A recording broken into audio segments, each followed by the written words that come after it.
Today's video is about solving equations that are two-step equations. So two-step equations just mean that we're going to have to do either adding and subtracting, and then multiply, dividing, and well, at least that's the most common one. So the first one I want to look at would be something like 2x plus 5 equals 15.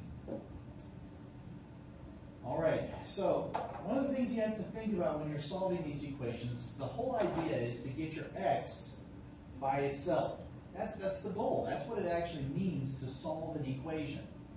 So we're actually going to start with the stuff that's the furthest away from the x, at least on its side of the equal sign. So the 2 is really, really, really close. This 2 is. This 5 is much further away. So the 5, or the pluses and minuses, are the things that we want to get rid of first. And we just do that by doing the opposite. So in this case, it's a plus 5, so we're going to go minus 5 to each side. This becomes 0, so we have 2x equals 10. All right? Now we are back to our one-step equation just like we did yesterday. And so we have 2 times x equals 10.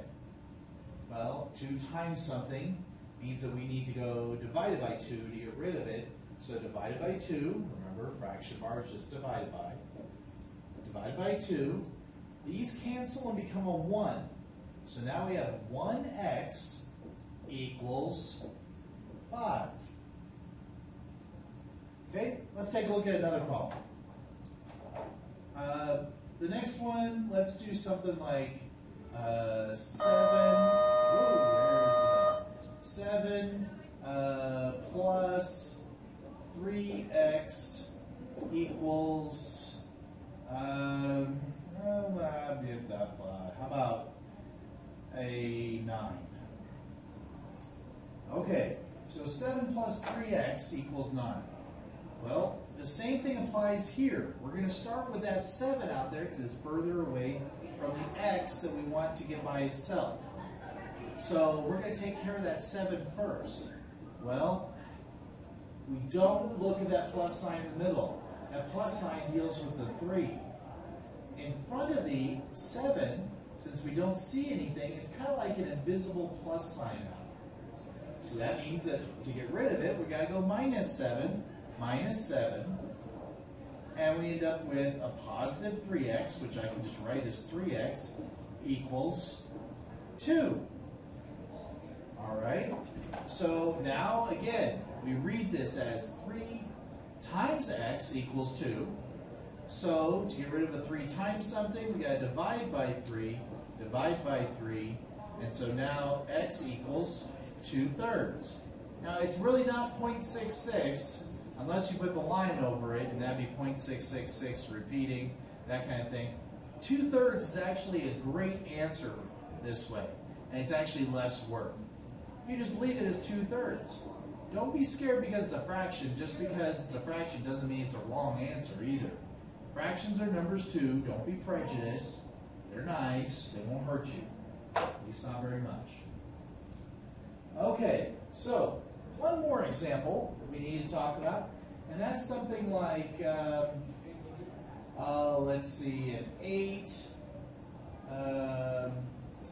minus 4x equals 20.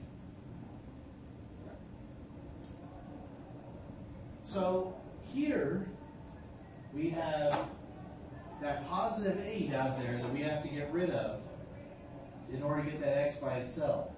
So again, we're just going to go minus 8 on each side. Kills off the stuff on the left.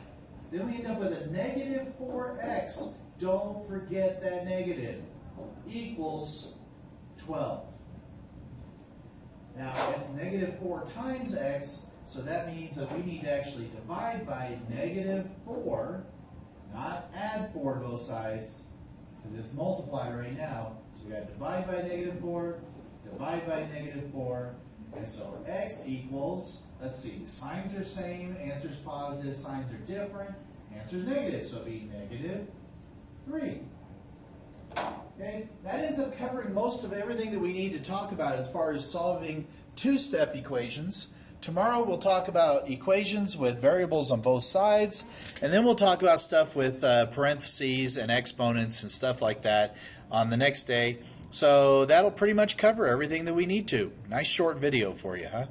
All right, see you in class.